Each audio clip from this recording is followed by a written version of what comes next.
ನಮಸ್ಕಾರ ಸ್ನೇಹಿತರೆ. ಅತಿಯಾದ ದ್ವೇಷವನ್ನು ಮನದಲ್ಲಿ ಇರಿಸಿಕೊಳ್ಳಬೇಡಿ. ಯಾಕೆಂದರೆ ದ್ವೇಷ ತುಂಬಿದ ಮನದಲ್ಲಿ ದೇವರು ವಾಸ ಮಾಡುವುದಿಲ್ಲ. ಮೋಸ ಮಾಡಿದ್ದಾರೆಂದು ದ್ವೇಷ ಪ್ರತೀಕಾರ ತೀರಿಸಿಕೊಳ್ಳಲು ಹೋಗಬೇಡಿ. ಮೌನವಾಗಿ ಇರಿ.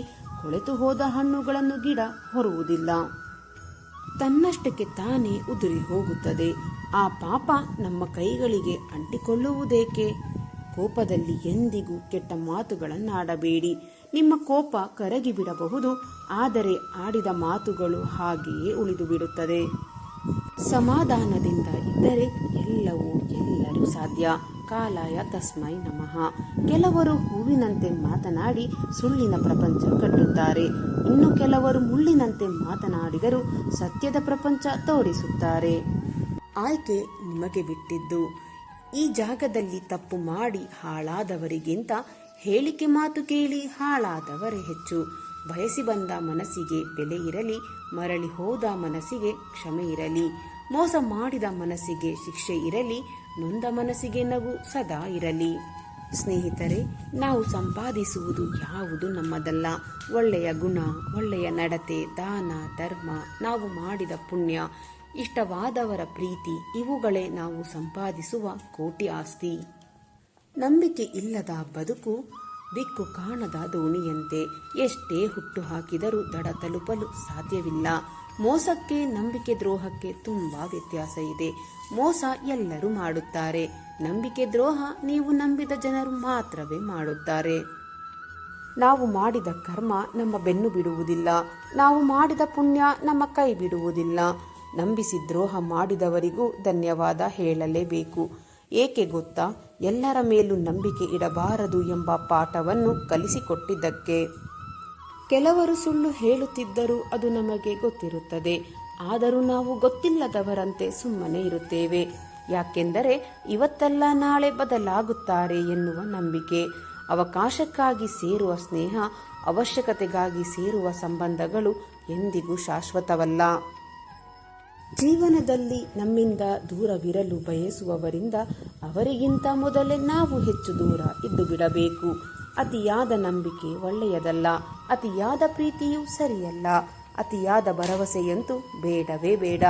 ಏಕೆಂದರೆ ಅತಿ ಎನ್ನುವುದು ಅತಿಯಾಗಿಯೇ ನೋಯಿಸುತ್ತದೆ. ಸ್ನೇಹಿತರೆ, ಒಂದು ಸಂಬಂಧವನ್ನು ಉಳಿಸಿಕೊಳ್ಳಲು ಎಷ್ಟು ಬೇಕಾದರೂ ಸೋಲಬಹುದು. ಅದನ್ನೇ ನಮ್ಮ ದೌರ್ಬಲ್ಯ ಎಂದು ಅವರು ತಿಳಿದುಕೊಂಡರೆ ಆ ಸಂಬಂಧ ಮುಂದುವರಿಸುವ ಅವಶ್ಯಕತೆ ಇರುವುದಿಲ್ಲ. ಸ್ವಾಭಿಮಾನ ಕೂಡ ತುಂಬಾ ಮುಖ್ಯ. ಜನರಿಗೆ ನಾವು ಬದಲಾದದ್ದು ಮಾತ್ರ ಕಾಣಿಸುತ್ತದೆ, ಆದರೆ ಅವರ ಯಾವ ಮಾತಿನಿಂದ ನಾವು ಬದಲಾದೆವು ಎನ್ನುವುದು ಮಾತ್ರ ತಿಳಿಯುವುದಿಲ್ಲ. ಜೀವನದಲ್ಲಿ ಯಾರೊಬ್ಬರಿಗಾಗಿಯೂ ಅಳಬೇಡಿ. ಅವರು ನಿಮ್ಮ ಕಣ್ಣೀರಿಗೆ ಯೋಗ್ಯರಲ್ಲ. ಯಾರು ನಿಮ್ಮ ಕಣ್ಣೀರಿಗೆ ಯೋಗ್ಯರೋ ಅವರು ನಿಮ್ಮನ್ನು ಎಂದಿಗೂ ಅಳಲು ಬಿಡುವುದಿಲ್ಲ. ಒಬ್ಬ ಒಳ್ಳೆಯ ವ್ಯಕ್ತಿಗೆ ಮೋಸ ಮಾಡುವುದು ಎಂದರೆ ಕೈಯಲ್ಲಿರುವ ವಜ್ರವನ್ನು ಎಸೆದು ಕಲ್ಲನ್ನು ಎತ್ತಿಕೊಂಡಂತೆ. ಮೋಸ ಮಾಡಿ ಜೀವನದಲ್ಲಿ ನೆಮ್ಮದಿಯಾಗಿ ಇರುವವರು ಇತಿಹಾಸದಲ್ಲಿ ಯಾರೂ ಇಲ್ಲ. ಆದರೆ ಮೋಸ ಹೋಗಿ ಜೀವನದಲ್ಲಿ ಗೆದ್ದು ನೆಮ್ಮದಿಯಾಗಿ ಇರುವವರು ಇತಿಹಾಸವನ್ನೇ ಸೃಷ್ಟಿ ಮಾಡಿದ್ದಾರೆ. ಇನ್ನೊಬ್ಬರ ನೆಮ್ಮದಿಗೆ ಬೆಂಕಿ ಹಚ್ಚಿ ತಾನು ಖುಷಿಯಾಗಿ ಇರುತ್ತೇನೆ ಎನ್ನುವುದು ಶತಮೂರ್ಖತನ. ಇಲ್ಲಿ ಯಾರು ಕಣ್ಣು ತಪ್ಪಿಸಿಯಾದರೂ ಬದುಕಬಹುದು, ಆದರೆ ಮೇಲಿರುವ ಭಗವಂತನ ಕಣ್ಣಿನಿಂದ ತಪ್ಪಿಸಿಕೊಳ್ಳಲು ಸಾಧ್ಯವಿಲ್ಲ. ಜೀವನದ ಅತಿ ದೊಡ್ಡ ಸಾಧನೆ ಎಂದರೆ ಯಾರ ಜೀವನವನ್ನು ಹಾಳು ಮಾಡದೆ ಬದುಕುವುದು. ಜೀವನದಲ್ಲಿ ವೇದಗಳನ್ನು ಓದಿದವರು ದೊಡ್ಡವರಾಗುವುದಿಲ್ಲ. ಜನರ ವೇದನೆಗಳನ್ನು ಅರಿತವರು ಮಾತ್ರ ದೊಡ್ಡವರಾಗುತ್ತಾರೆ. ಜೀವನದಲ್ಲಿ ನಮ್ಮನ್ನು ಬಳಸಿಕೊಂಡವರನ್ನು ಮರೆತು ಬಿಡಬೇಕು, ಆದರೆ ಬೆಳೆಸಿದವರನ್ನು ಯಾವತ್ತೂ ಮರೆಯಬಾರದು. ಇನ್ನೊಬ್ಬರ ಬಗ್ಗೆ ಬೆರಳು ಮಾಡಿ ತೋರಿಸಿ ಮಾತನಾಡುವ ಮೊದಲು ಯೋಚನೆ ಮಾಡು. ಒಂದು ಬೆರಳು ಅವರನ್ನು ತೋರಿಸಿದರೆ ಉಳಿದ 4 ಬೆರಳು ನಿನ್ನನ್ನು ತೋರಿಸುತ್ತದೆ. ಬೇರೆಯವರಿಗೆ ನಾವು ಕೆಟ್ಟವರಾಗಿ ಕಂಡರೂ ಪರವಾಗಿಲ್ಲ, ನಮಗೆ ನಾವು ಒಳ್ಳೆಯವರಾಗಿದ್ದರೆ ಸಾಕು. ಏಕೆಂದರೆ ಜೀವನ ನಮ್ಮದು, ಬೇರೆಯವರದಲ್ಲ. ನನ್ನ ಬಗ್ಗೆ ನನ್ನ ಹಿಂದೆ ನೀನು ಕತೆ ಹೇಳಿದರೆ ನಿನ್ನ ಹಿಂದೆ ನಿನ್ನ ಬಗ್ಗೆ ಬೇರೊಬ್ಬರು ಕಾದಂಬರಿಯನ್ನೇ ಬರೆಯುತ್ತಾರೆ. ನೆನಪಿರಲಿ, ಕಾಲ ಯಾರನ್ನು ಸುಮ್ಮನೆ ಬಿಡುವುದಿಲ್ಲ. ನೆನಪಿರಲಿ ಸ್ನೇಹಿತರೆ, ಜೀವನದಲ್ಲಿ ಮೋಸ ಹೋದವರು ನೆಮ್ಮದಿ ಪಡೆಯುತ್ತಾರೆ. ಆದರೆ ಮೋಸ ಮಾಡಿದವರು ನೆಮ್ಮದಿಯಿಂದ ಬದುಕಲು ಸಾಧ್ಯವಿಲ್ಲ, ಏಕೆಂದರೆ ಅವರು ಮಾಡಿದ ತಪ್ಪು ಮರಳಿ ಅವರನ್ನೇ ತಿನ್ನುತ್ತದೆ. ಮೋಸ ಮಾಡಿ ಗೆದ್ದವರು ಉದ್ಧಾರ ಆಗಿದ್ದು ಚರಿತ್ರೆಯಲ್ಲಿಯೇ ಇಲ್ಲ. ನ್ಯಾಯದಿಂದ ನಡೆದವರು ಸೋತಿದ್ದು ಇತಿಹಾಸದಲ್ಲಿ ಇಲ್ಲ. ಮೋಸವಾಗಲಿ ಸತ್ಯವಾಗಲಿ ಅದಕ್ಕೆ ಕಾಲವೇ ಸರಿಯಾದ ಉತ್ತರ ನೀಡುತ್ತದೆ. ಮೋಸ ಹೋದೆ ಎಂದು ದುಃಖಿಸಬೇಡ. ಭಗವಂತನನ್ನು ನಂಬಿದವರಿಗೆ ಮೋಸವಾದರೆ, ಮೋಸ ಮಾಡಿದವರಿಗೆ ಮೋಸ ಮಾಡಲು ಭಗವಂತ ಯಾರನ್ನಾದರೂ ಸೃಷ್ಟಿಸಿರುತ್ತಾನೆ. ಸಮಯ ಸಂದರ್ಭ ನೋಡಿಕೊಂಡು ಸತ್ಯವಾಗಿಯೂ ಸರಿಯಾದ ಪಾಠವನ್ನು ಕಲಿಸುತ್ತಾನೆ. ನಿನ್ನ ಭಾಗ್ಯದಲ್ಲಿ ಏನಿದೆಯೋ ಅದು ನಿನಗೆ ಸಿಕ್ಕೇ ಸಿಗುತ್ತದೆ. ನಿನ್ನದಲ್ಲದ ಯಾವ ಒಂದು ವಿಚಾರವೂ ಕೂಡ ನೀನು ಎಷ್ಟೇ ಪ್ರಯತ್ನಪಟ್ಟರೂ ನಿನಗೆ ಸಿಗುವುದಿಲ್ಲ. ಚಿಂತೆ ಮಾಡುವುದನ್ನು ಬಿಟ್ಟು ಬಿಡು. ಈ ಜೀವನದಲ್ಲಿ ಬರುವುದೆಲ್ಲವನ್ನು ಬಂದಂತೆ ಸ್ವೀಕರಿಸು. ಮನುಷ್ಯರು ತಾವು ಮಾಡಿರುವ ಕರ್ಮದ ಫಲವನ್ನು ಈ ಜನ್ಮದಲ್ಲಿಯೇ ಅಥವಾ ಮುಂದಿನ ಜನ್ಮದಲ್ಲಿ ಅನುಭವಿಸುವುದು ಶತಸಿದ್ಧ ಎನ್ನುವ ಜ್ಞಾನವನ್ನು ಯಾವಾಗ ನಾವು ಅರ್ಥ ಮಾಡಿಕೊಳ್ಳುತ್ತೇವೋ ಆಗ ಈ ಪ್ರಪಂಚ ಬದಲಾವಣೆಯ ದಾರಿಯಲ್ಲಿ ಸಾಗುತ್ತದೆ. ಹಿಂದಿರುಗಿ ಚರಿತ್ರೆಯನ್ನು ಒಮ್ಮೆ ನೋಡಿದರೆ ಅದರಲ್ಲಿ ಗೆದ್ದವರಿಗೆ ಗೆಲುವಿನ ಸ್ಥಾನ ಇದೆ, ಸೋತವರಿಗೆ ಇಂತಹ ವೀರನ ವಿರುದ್ಧ ಹೋರಾಡಿ ಸೋತ ಎನ್ನುವ ಸ್ಥಾನವಿರುತ್ತದೆ. ಆದರೆ ನಿಂತು ನೋಡುವವರಿಗೆ, ಟೀಕೆ ಮಾಡಿ ನಗುವವರಿಗೆ ಈ ಚರಿತ್ರೆಯಲ್ಲಿ ಯಾವುದೇ ಸ್ಥಾನವಿಲ್ಲ. ಸಿಟ್ಟಿನಲ್ಲಿ ಮಾತನಾಡಿದರೆ ನಮ್ಮ ಗುಣವನ್ನು ಕಳೆದುಕೊಳ್ಳುತ್ತೇವೆ. ಅಗತ್ಯಕ್ಕಿಂತ ಹೆಚ್ಚಾಗಿ ಮಾತನಾಡುವುದರಿಂದ ಶಾಂತಿಯನ್ನು ಕಳೆದುಕೊಳ್ಳುತ್ತೇವೆ. ಅನಗತ್ಯವಾಗಿ ಮಾತನಾಡುವುದರಿಂದ ಕೆಲಸವನ್ನು ಕಳೆದುಕೊಳ್ಳುತ್ತೇವೆ. ಅಹಂಕಾರದಿಂದ ಮಾತನಾಡಿದರೆ ಇರುವ ಪ್ರೀತಿಯನ್ನು ಕಳೆದುಕೊಳ್ಳುತ್ತೇವೆ. ಸುಳ್ಳು ಮಾತನಾಡಿದಾಗ ಹೆಸರನ್ನು ಕಳೆದುಕೊಳ್ಳುತ್ತೇವೆ. ವೇಗವಾಗಿ ಮಾತನಾಡಿದಾಗ ಅರ್ಥವನ್ನು ಕಳೆದುಕೊಳ್ಳುತ್ತೇವೆ. ಆದರೆ ಪ್ರೀತಿಯಿಂದ ಮಾತನಾಡಿದರೆ ನೀವು ಈ ಜಗತ್ತಿನಲ್ಲಿ ಎಲ್ಲವನ್ನು ಗಳಿಸಿಕೊಳ್ಳುತ್ತೀರಿ. ನೀವು ಮಾಡುವ ಕೆಲಸದ ಮೇಲೆ ನಿಷ್ಠೆ, ಗೌರವ ಇರಬೇಕು. ಅದರಿಂದ ಯಾವುದೇ ಪ್ರತಿಫಲವನ್ನು ಎದುರು ನೋಡಬೇಡಿ. ಒಂದು ವೇಳೆ ನೀವು ಮಾಡುತ್ತಿರುವ ಕೆಲಸಗಳಲ್ಲಿ ನಿಮ್ಮ ಗುರಿ ತಲುಪುವಲ್ಲಿ ವಿಫಲವಾದರೆ ಅದಕ್ಕಾಗಿ ನೀವು ಬಳಸುತ್ತಿರುವ ತಂತ್ರವನ್ನು ಬದಲಾಯಿಸಿ ಹೊರತು ನಿಮ್ಮ ಗುರಿಯನ್ನಲ್ಲ. ನೀವು ಮಾಡುತ್ತಿರುವ ಎಲ್ಲ ಕೆಲಸಗಳನ್ನು ತಪ್ಪದೆ ಮಾಡಿ. ಆದರೆ ದುರಾಸೆಯಿಂದ, ಕಾಮದಿಂದ, ಅಹಂಕಾರದಿಂದ ಮಾಡಬೇಡಿ. ಇವುಗಳ ಹೊರತಾಗಿ ಪ್ರೀತಿ, ಕರುಣೆ, ವಿನಮ್ರತೆ ಹಾಗೂ ಭಕ್ತಿಯಿಂದ ಮಾಡಿ. ಜೀವನದಲ್ಲಿ ನಡೆಯುವುದೆಲ್ಲವೂ ಒಳ್ಳೆಯದಕ್ಕಾಗಿಯೇ ನಡೆಯುತ್ತದೆ. ಪ್ರಸ್ತುತ ನಿಮ್ಮ ಜೀವನದಲ್ಲಿ ಏನು ನಡೆಯುತ್ತಿದೆಯೋ ಅದೆಲ್ಲವೂ ಸಹ ಉತ್ತಮವಾದ ಕಾರಣಕ್ಕೆ ನಡೆಯುತ್ತಿದೆ. ಮುಂದಿನ ಸಮಯದಲ್ಲಿ ನಡೆಯುವುದು ಸಹ ಒಳ್ಳೆಯದಕ್ಕಾಗಿಯೇ ನಡೆಯುತ್ತದೆ. ಭವಿಷ್ಯದ ಬಗ್ಗೆ ಚಿಂತೆ ಮಾಡಬೇಡಿ, ವರ್ತಮಾನಕ್ಕಾಗಿ ಜೀವಿಸಿ.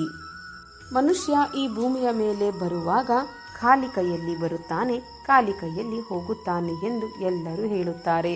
ಆದರೆ ಮನುಷ್ಯನು ಬರುವಾಗ ಭಾಗ್ಯದ ಜೊತೆ ಬರುತ್ತಾನೆ ಮತ್ತು ಹೋಗುವಾಗ ಕರ್ಮದ ಫಲವನ್ನು ಹೊತ್ತುಕೊಂಡು ಹೋಗುತ್ತಾನೆ. ಸುಖ ಎನ್ನುವುದು ಎಲ್ಲರಲ್ಲಿಯೂ ಇದೆ. ಆದರೆ ಮತ್ತೊಬ್ಬರ ಸಂತೋಷ ನೋಡಿ ಎಲ್ಲರೂ ದುಃಖ ಪಡುತ್ತಿದ್ದಾರೆ ಅಷ್ಟೇ. ಈ ಪ್ರಪಂಚದಲ್ಲಿ ಯಾವುದು ಸಹ ಶಾಶ್ವತವಲ್ಲ. ಇಲ್ಲಿ ಎಲ್ಲವೂ ನಶ್ವರ. ಪ್ರತಿಯೊಬ್ಬರ ದೇಹಕ್ಕೂ ಆಯಸ್ಸು ಇರುತ್ತದೆ. ಹಾಗಾಗಿ ನಿಮ್ಮ ಗುರುತಿಗಾಗಿ ದೇಹವನ್ನು ಬಳಸಿಕೊಳ್ಳುವುದರಿಂದ ಯಾವುದೇ ಪ್ರಯೋಜನ ಇಲ್ಲ. ಆತ್ಮವನ್ನು ಬಿಟ್ಟು ಎಲ್ಲವೂ ನಶ್ವರ. ದೇಹ ಅಂತ್ಯವಾದ ನಂತರ ನಾವು ಏನನ್ನು ತೆಗೆದುಕೊಂಡು ಹೋಗಲು ಆಗುವುದಿಲ್ಲ.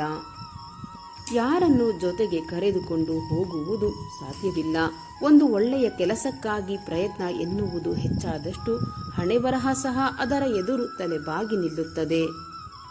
ಇದು ನಿಶ್ಚಿತವಾದದ್ದು. ನೆಮ್ಮದಿ ಎನ್ನುವುದು ಹಣ ಅಥವಾ ವಸ್ತುಗಳಲ್ಲಿ ಇರುವುದಿಲ್ಲ, ಬದಲಾಗಿ ನಮ್ಮ ಮನಸ್ಸು ಮತ್ತು ಯೋಚನೆಯಲ್ಲಿ ಇರುತ್ತದೆ. ಕಷ್ಟವೇ ಪಡದೆ ಸಿಗುವ ಸುಖ ಸಂತೋಷವನ್ನು ತರುವುದಿಲ್ಲ.